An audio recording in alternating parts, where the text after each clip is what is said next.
இந்த வீடியோ நீங்கள் பார்த்துட்டு இருக்க டைமில் இல்லைனா இன்றைக்கி வந்து காலையில் எப்படி இந்த வீடியோ பப்ளிஷ் ஆகிடும் அந்த டைமில் நீங்கள் இதை பார்த்துட்டு இருக்கப்போ கர்ஸ்க் பேட்டில்ன்றது உக்ரைனோட வரலாற்றில் இல்லைனா இரண்டாம் உலகப் போருக்கு அப்புறமா இந்த அளவுக்கு ஒரு குறிப்பிட்ட பேட்டிலில் அதிக வீரர்கள் கொல்லப்பட்ட ஒரு போர் நடக்காதுன்னு சொல்கிற அளவுக்கு ரஷ்யா உக்ரைனோட வீரர்களை சுற்றி வளைச்சிருக்காங்க.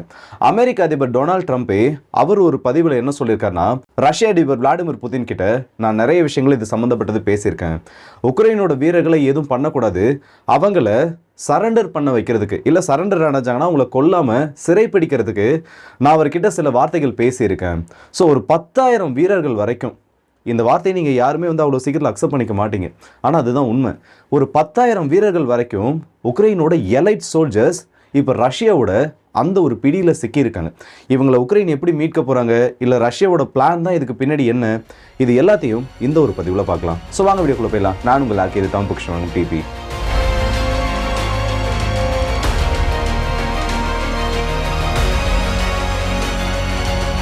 இந்த கர்ஸ்க் பேட்டில்ன்றது ஆரம்பித்த நாளில் இருந்து எல்லாரும் சொல்லிட்டு இருக்கிறது ஒரே ஒரு விஷயம் தான். ரஷ்யாவோட நிலத்தை உக்ரைன் பிடிச்சிட்டாங்க. உக்ரைன் ரஷ்யா வந்து உலக அளவில் ரொம்ப பெருசாக வந்து அவங்களோட இமேஜை டேமேஜ் பண்ணிட்டாங்க. உக்ரைன் ரஷ்யாவோட மார்க்கெட் வேல்யூஸை சுத்தமாக குறைச்சிட்டாங்கன்னு இதை கம்ப்ளீட்டாக உக்ரைனுக்கு ஃபேவரான ஒரு விஷயமா பேசிட்டு இருக்காங்க. இது ஆரம்பத்தில் அந்த மாதிரி தான் போயிட்டு இருந்துச்சு. அது மட்டும் இல்லாமல் ரஷ்யா மாதிரி ஒரு நாட்டை இப்போ ஒரு இமேஜின் பண்ணி பாருங்களேன். அமெரிக்காவோட ஏதோ ஒரு பகுதி இருக்குது, அமெரிக்காவில் பல மாகாணங்கள் இருக்குது. அதில் ஏதாச்சும் ஒரு நாடு போயிட்டு ஒரு 3 இல்லை 4 மாதமாக அந்த பகுதியை அவங்களோட கண்ட்ரோலில் வச்சுருக்காங்கன்னா அது எவ்வளோ பெரிய ஒரு கெட்ட பேரை அமெரிக்காவுக்கு ஏற்படுத்தும். அதே மாதிரி தான் இந்த ஒரு கர்ஸ்க் பேட்டில் உக்ரைனுக்கு ஒரு பெரிய அப்பர் ஹேண்டை கொடுத்துச்சு ஆரம்ப காலகட்டத்தில். ஆனால் அப்போ எல்லாருமே இந்த இடத்துல வந்து ஒரு விஷயத்தை யாரும் பெருசாக எடுத்துக்க மாட்டேங்கிறாங்க. ஒரு யுத்தம் வந்து நடக்குதுன்னா நம்ம எவ்வளோ வேகமாக உள்ள நுழையணுன்றது பெரிய விஷயம் இல்லை, எவ்வளவு நாளைக்கு நம்மளால் அந்த இடத்த தாக்கு பிடிக்க முடியும், இல்லைனா நம்மளோட முழுக்க அந்த இடத்த கண்ட்ரோல் பண்ண முடியுமான்றது இந்த இடத்துல ஒரு பெரிய விஷயம். இப்போ உதாரணத்துக்கு சொல்லணும்னா, யாருமே எதிர்ப்பு இல்லாத இடங்களில் ஒரு நாட்டோட இராணுவத்தால் எதிரி நாட்டு எல்லைக்குள்ளே புகுந்து பல 100 கிலோமீட்டர்களில் ஓவர் நைட்டில் பிடிக்க முடியும். அதே மாதிரி தான் இந்த கர்ஸ்க்லையும் டவுன் ஆஃப் சுட்ஸாவை தாண்டி உக்ரைன் பிடிச்சாங்க.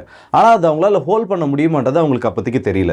இவங்க என்ன ஒரு மோட்டோவில் உள்ளே போயிட்டாங்க, இல்லை அவங்களுக்கு தலைமையில் அவங்களோட மேலிடத்துலேருந்து என்ன ஒரு உத்தரவு வந்துருந்துச்சுன்னா, ஒரு 90 நாட்கள் வரைக்கும் மேக்ஸிமம் வந்து நம்ம இந்த இடத்துல ஒரு ஆப்ரேஷனை பண்ண வேண்டியது இருக்கும். அதுக்குள்ள இன்டர்நேஷனல் பிரஷர்னால ரஷ்யா கண்டிப்பாக கர்ஸ்கை மீட் எடுக்கிறதுக்காக ஈஸ்டர்ன் ஃப்ரண்ட்ல இருந்து இந்த இடத்துல அடிச்சா உக்ரைனோட வீரர்களை கவுண்டர் பண்ணுறதுக்காக இங்கே இருக்கக்கூடிய வீரர்களை கொண்டு வரணும்னு போட்ட கணக்கு அந்த இடத்துல ஃபெயிலியர் ஆயிடுச்சு.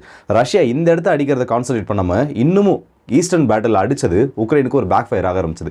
இது இன்னைய நிலைமையில் எப்படி வந்து நிற்குதுன்னா, 10% கீழே உக்ரைன் ஹோல்ட் பண்ணக்கூடிய அந்த பகுதின்றது 10% கீழே வெறும் 80 ஸ்கொயர் கிலோமீட்டரில் வந்து நிற்குது. இந்த 80 ஸ்கொயர் கிலோமீட்டர்னால் ரொம்ப பெரிய இடம்லாம் கிடையாது. ஒரு குறிப்பிட்ட ஒரு பகுதி, ரொம்ப நேரோவான பகுதியில் 10,000க்கும் அதிகமான உக்ரைனோட வீரர்கள் இப்போ அந்த இடத்துல ட்ராப் ஆகியிருக்காங்க. வடகொரிய வீரர்களை பற்றி நம்ம நிறைய பேசியிருக்கோம். இந்த மாதிரி வந்து உக்ரைனோட போரில் இந்த கர்ஸ்க் பேட்டில் ரஷ்யா வந்து அவங்களை அதிகமாக பயன்படுத்துகிறாங்களே தவிர பயன்படுத்தக்கூடிய வீரர்களுக்கு நிகரான வெற்றி அவங்களுக்கு கிடைக்கலன்னு. இப்போ வடகொரிய வீரர்களை உக்ரைனுக்கு எதிராக ரஷ்யா எப்படி திரும்ப பயன்படுத்த ஆரம்பிச்சிருக்காங்க. இந்த மீட் கிரைண்டர்னு ஒரு வார்த்தையை சொல்லுவாங்க, இல்லைன்னா மீட் ஸ்மாஷர்னு ஒரு வார்த்தையை சொல்லுவாங்க. இந்த கறியை போட்டு எப்படி சொல்கிறது, ரொம்ப வேண்டாம், அந்த அளவுக்கு போக வேண்டாம். அந்த மாதிரி வடகொரியாவோட வீரர்கள் ஒரு உக்ரைனோட வீரர் அடிக்கிறதுக்கு 4லேருந்து 5 வடகொரிய வீரர்கள், நான் சொல்கிறது ஒரு தோராயமான கணக்கு, அந்த அளவுக்கு அதிகமான வீரர்களை உள்ளனுப்பி இவங்களோட பதுங்கு குழிகள், இந்த எலிக்கு ஒரு பொறி வச்சு பிடிப்பாங்கல்ல, நம்ம ஊர் சைட்லாம் வந்து வயலில் எலி அதிகமாக இருந்துச்சுன்னா அதுக்கு அந்த புகையூட்டும் கருவி, இப்போ வந்து மாடர்ன் டேயில் வந்து கெமிக்கல்ஸ் யூஸ் பண்ணி அதுக்கு அந்த ஸ்மோக் புகையை உருவாக்குற கருவி இருக்குது. பழையபடி பார்த்தோன்னா ஒரு சின்ன பானையில் வைக்கோல நல்லா உள்ளே போட்டு திரிச்சிட்டு ஒரு சின்ன ஓட்டையை போட்டு அது பின்னாடி ஊதுவாங்க, அந்த புகையிலேருந்து எலி வெளியில் ஓடி வரும். அந்த மாதிரி நார்மலாக ஃபயர் கிராக்கர்ஸ் இருக்குல்ல, அந்த ஃபயர் கிராக்கர்ஸை யூஸ் பண்ணி உக்ரைன் எந்தெந்த இடத்துல அந்த டெம்பரரி பங்கர்ஸை உருவாக்கி வச்சுருக்காங்களோ, இல்லை எந்த இடத்துல அவங்களோட ஹைட் அவுட் பொசிஷன்ஸ் இருக்கோ, அதை ஃபயர் கிராக்கர்ஸை யூஸ் பண்ணி ஸ்மோக்கை உருவாக்கி அவங்கள வெளியில் கொண்டு வராங்க. வெளியில் வர உக்ரைனோட வீரர்கள் நினச்சி பார்க்க முடியாத அளவுக்கு இந்த இடத்துல வடகொரிய வீரர்களால் கொல்லப்பட்டு இருக்காங்க. நான் ஒரு 2 இல்லை 3 ட்ரோன் ஃபுட்டேஜ் பார்த்தேன். ஏன்டா அந்த விஷுவல்ஸை பார்த்தோன்ற அளவுக்கு ரொம்ப ஒரு ரொம்ப கிராஃபிக் கண்டென்ட்டாக இருந்துச்சு. இன்றைக்கி அமெரிக்காவோட அதிபர் டொனால்ட் ட்ரம்ப் அவர்கள் ஒரு விஷயத்த சொல்லியிருக்காரு.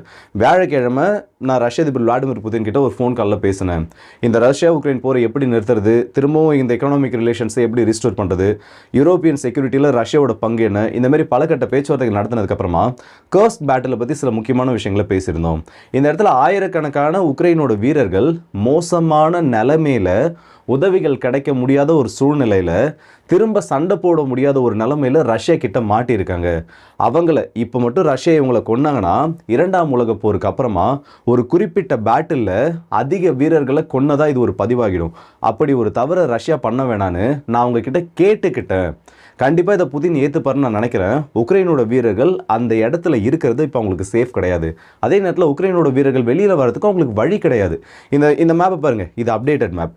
இப்போது டவுன் ஆஃப் சுட்ஸான்றதே ஃப்ரண்ட் லைன்லேருந்து வெறும் 10 கிலோமீட்டர் தான். அதாவது இந்த ஒரு மாகாணம் இருக்கக்கூடிய பகுதி ரஷ்யா உக்ரைன் பார்டர் இந்த 2022க்கு முன்னாடி இருந்ததுலேருந்து வெறும் 10 கிலோமீட்டர் தான்.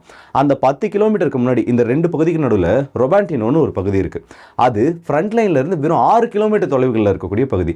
அது வரைக்கும் ரஷ்ய படைகள் இப்போ முன்னேறிட்டாங்க. ஸோ இந்த மேப் இன்னமும் குறைய ஆரம்பிச்சிருச்சு. இந்த கம்மியான இடத்துல உக்ரைனோட வீரர்கள் அதிக எண்ணில மாட்டியிருக்காங்க. இந்த 10,000 வீரர்கள்ன்றதுல யாருக்காச்சும் ஏதாச்சும் சந்தேகம் இருந்துச்சுன்னா யூகேவோட சன் இந்த பத்திரிகையில் வெளியிடப்பட்ட ஒரு ஆர்டிக்கலில் குறைஞ்சபட்சம் 8,000லேருந்து அதிகபட்சம் 10,000 வீரர்கள் வரைக்கும் இந்த இடத்துல ட்ராப் ஆகியிருக்கலாம்.